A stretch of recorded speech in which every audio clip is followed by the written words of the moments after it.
Hi, everybody. Let's start by putting ourselves in the cockpit of a DC-8 approach in San Francisco one night a while back. Everything seems to be normal.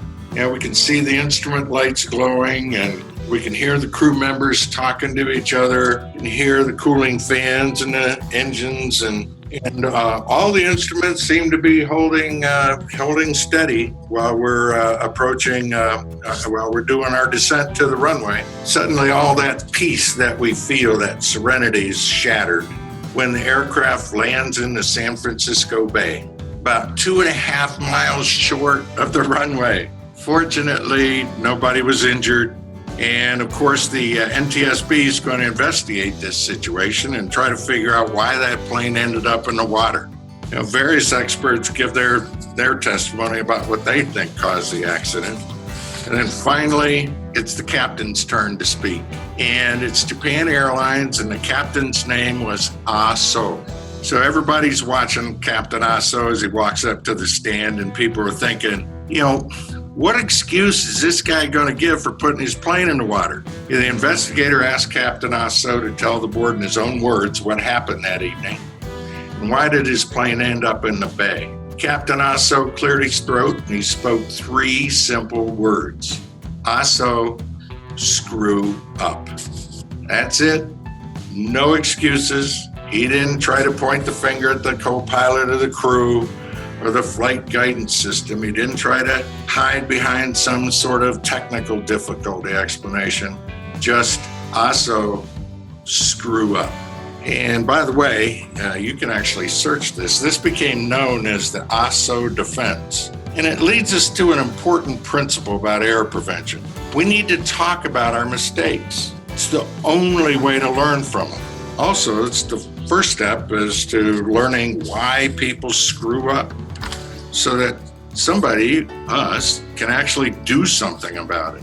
Now, we're not suggesting that you go out today and start making a whole bunch of mistakes so you can talk and learn from them so that you can prevent future errors. You can learn from us and our experience. For the past 27 years, we've trained thousands of people and listened to hundreds of stories from pilots, but from doctors and accountants, nurses, manufacturing techs, miners, every occupation actually, and all size companies, from the size of a Lockheed Martin to Phoenix Parks and Recreation Department. And we've learned from those stories, and we've distilled it into some training. And we're happy today to share 3 of the proven error prevention steps that we've learned from all those stories.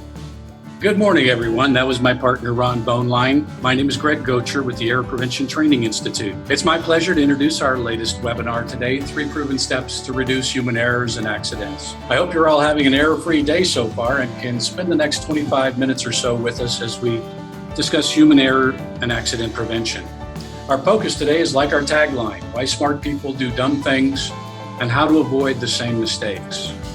The 3 proven steps are part of what we will cover today, are part of our Error Prevention Basics online training program. That consists of 6 30-minute modules that take a total of about 3 hours, but in our brief time today, we will attempt to cover them at a high level. After the webinar, we'll make sure that you all have access to the full Error Prevention Basics online course for further review. So I'm wondering how you track and manage incidents and accidents today. Well, Greg, is a matter of clarification, and before we dive into the 3 steps today, let's take a quick look at what companies might already be doing to reduce errors. Look at that list. It's probably familiar. Some of the terms are probably familiar, right? But let me ask you something. Do you see anything that features directly human behavior? And would we think that humans are part of a mistake equation? We do. And so we ask the questions, why not look at the human factors like stress or attitude or health or others as a prime way to reduce errors? We do. And because we do, we hear all the time that human error prevention training is a foundation upon which companies build bigger strategic systems like Lean or Six Sigma or HPI, some of the things that might be going on in your company. And why is it a foundation? Well, it's simple. really, because humans need to do those things correctly for the big systems to work. So now, with that clarification, let's dive into those 3 steps we want to share about human error prevention. Thanks, Ron. The foundation of error prevention training is based on human factors, traps that we can fall into, and tools to stop the error chain. It uses simple language and illustrations that anyone can understand, and it provides practical tools that employees learn easily and can start using immediately. We start first with the traps of human nature, so we can first recognize them and then do something about them with simple tools. Second, we will discuss the pinch and how to recognize it even if you're in the middle of a danger zone. And third, we will talk about a simple yet powerful tool called AESOP that we use to avoid a mistake or accident. These 3 steps have proven to reduce human factor errors for our customers. It's been said that to err is human. Our whole approach to the reason that people screw up is that there are traps of human nature that lead to the human factor mistakes and accidents. Of course, no one wants to make a mistake.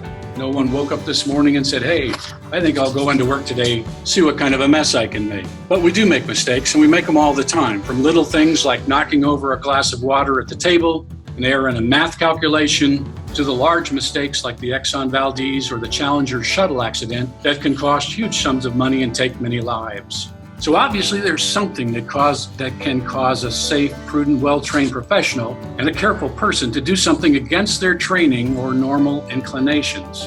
In fact, mistakes and accidents are often, not always, caused by very experienced people with 10, 15, or even 20 years of experience, like Captain AESOP. They are typically not someone fresh off the street who's never done the task before, not rookies. They may have done the task hundreds of times before successfully, but this time for some reason they weren't successful. They're called traps because when they're operating, the person being affected doesn't realize it and will actually make decisions that are totally against that person's training and normal inclinations. The exciting thing is that we can learn to recognize these traps and when they're working. In fact, one of the primary training objectives is to set warning flags in your head to alert you when these traps are working. Then we give you practical tools you can use to avoid and deal with these situations once you're aware of them. Many of the traps and tools that we teach are shown on this slide. Things like distractions, out-of-sequence work, new situations, improper procedures, complacency, hazardous attitudes, just to name a few. If you think back to Captain AESOP in the cockpit of that airplane, what if he and his flight team had been trained on error prevention? Could they have detected that they were in a danger zone? That one or more of these traps might be working? Could the process we're learning about have prevented that accident? Who knows? But knowing the hazardous attitudes might be one area we could look into. This slide shows a few of them. And on a given day, Ron might have several of these. Yeah, I got to confess, Greg, there's probably those days when that one on the upper left is something that I bring to work.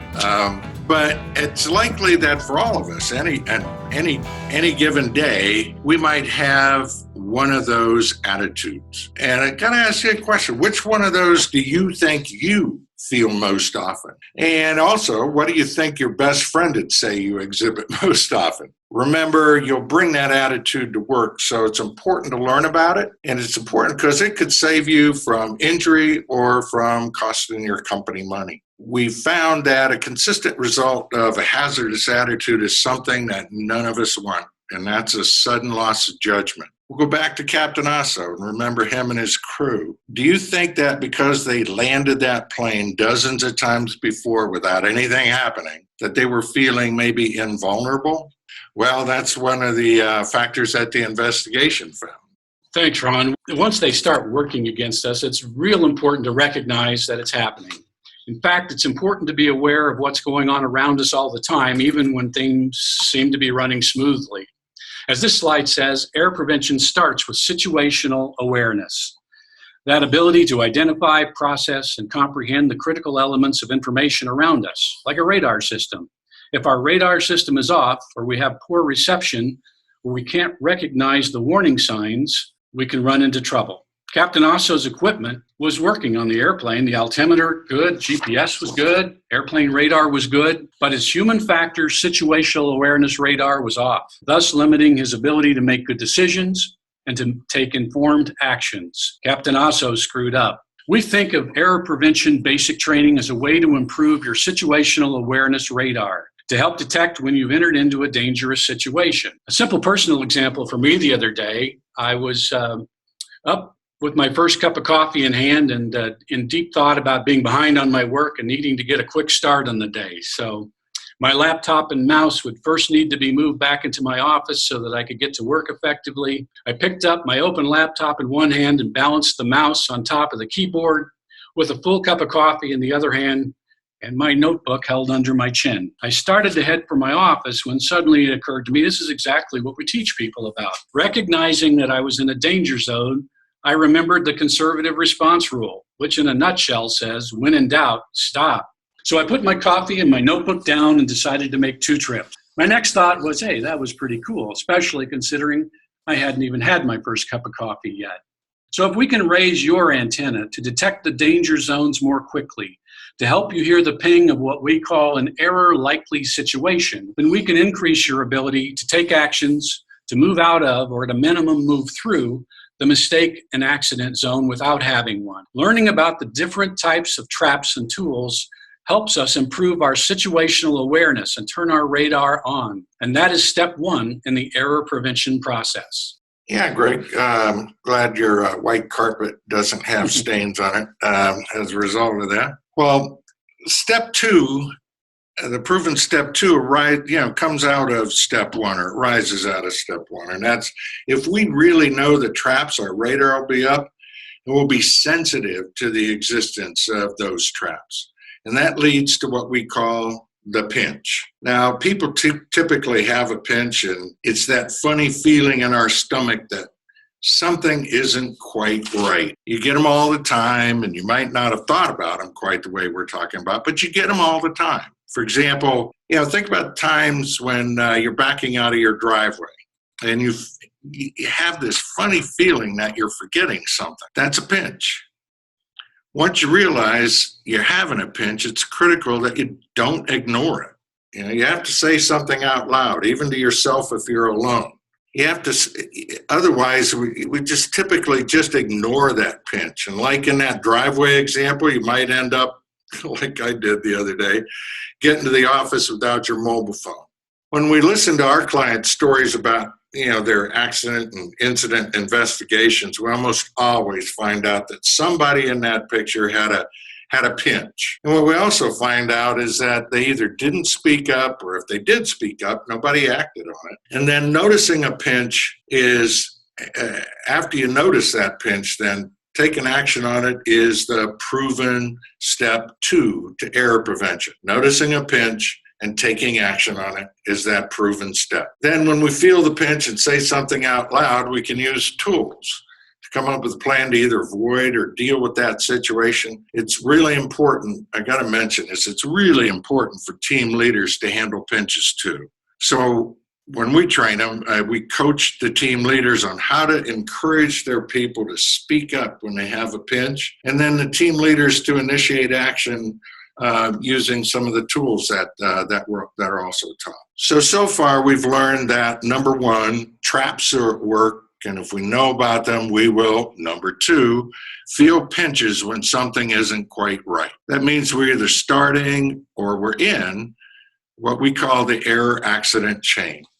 The chain puts us in that danger zone Greg talked about. So we need to break that chain. That's the role of the pinch.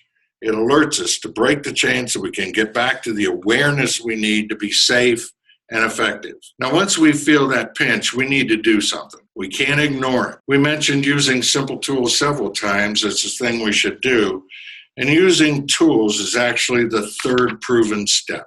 We teach people several tools. I got to say that the power tool, the one that gets used most often, is one we call the AESOP mini huddle. Actually, thousands of people think the name of our training is actually AESOP because it gets used all the time in their jobs and personal life.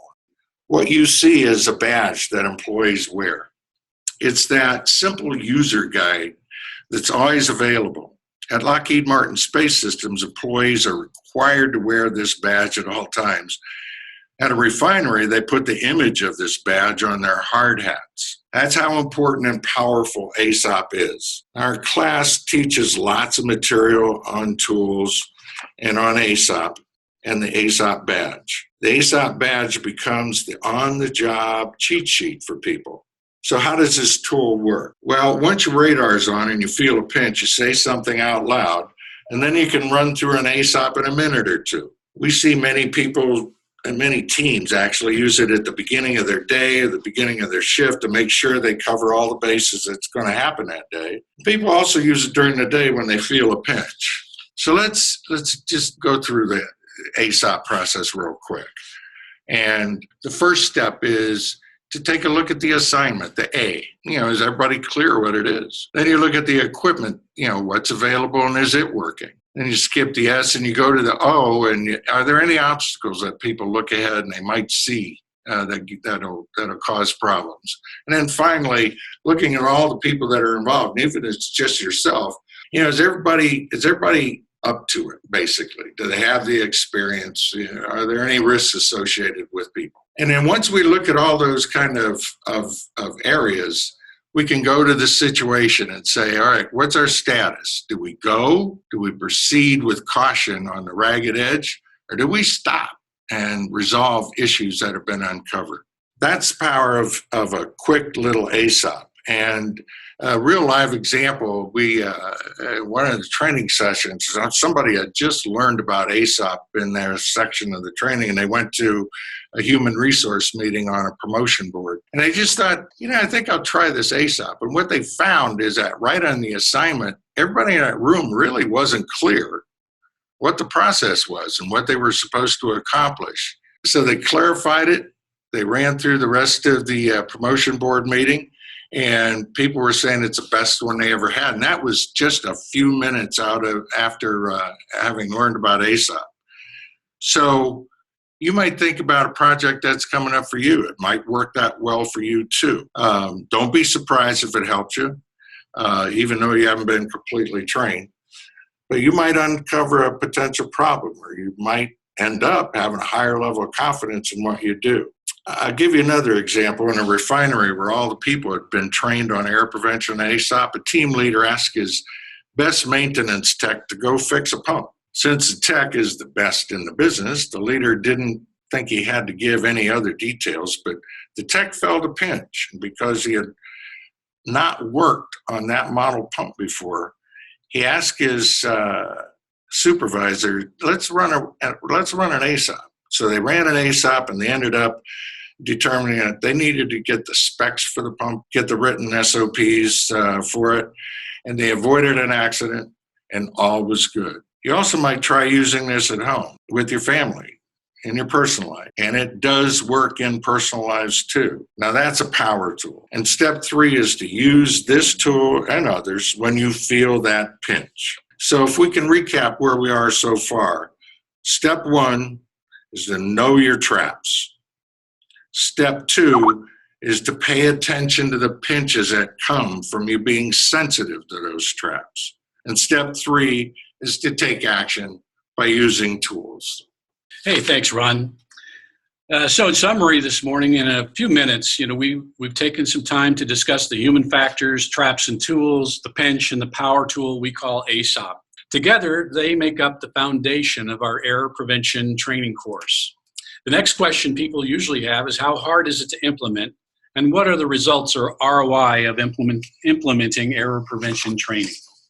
Now, implementation is a whole other webinar, but that being said, we have developed a nice best practices implementation guide that we can share. It gives you a lot to think about, from preparing for human error prevention training to training logistics to developing and sustaining an error prevention culture in your company. So does it work? Many of our clients, as Ron mentioned, we have literally hundreds of different kinds of clients. They track the reduction in human errors and the advantages that have come from their basics course. In addition to reduced errors, they found that it leads to better team communications, kind of a common language, continuous process improvement, and it serves as a foundation for other quality and safety programs. And with regard to results, most people are pretty tight-lipped about the kinds of things that they have going on with regard to mistakes and accidents. But one of our customers was tying it into lean manufacturing as part of their foundation for the program actually working. And when they started, they were experiencing approximately 40 significant incidents of damage to their products each year. The year after they started the error prevention training program, they were down to 20 incidents, and the next year only 8. So people are reporting that it's very effective, and it's very effective at their work and also in their personal lives. These examples illustrate the tremendous impact it can have on reducing mistakes and accidents and improving quality and effectiveness. So that's our story this morning. On behalf of EPTI, Ron, and myself, I'd like to thank everybody for your valuable time. As we promised, everybody who attends today gets access to our online training and your very own AESOP badge. We'll be contacting you after this with an email and seeing if you might be interested in getting that set up for you or members of your team.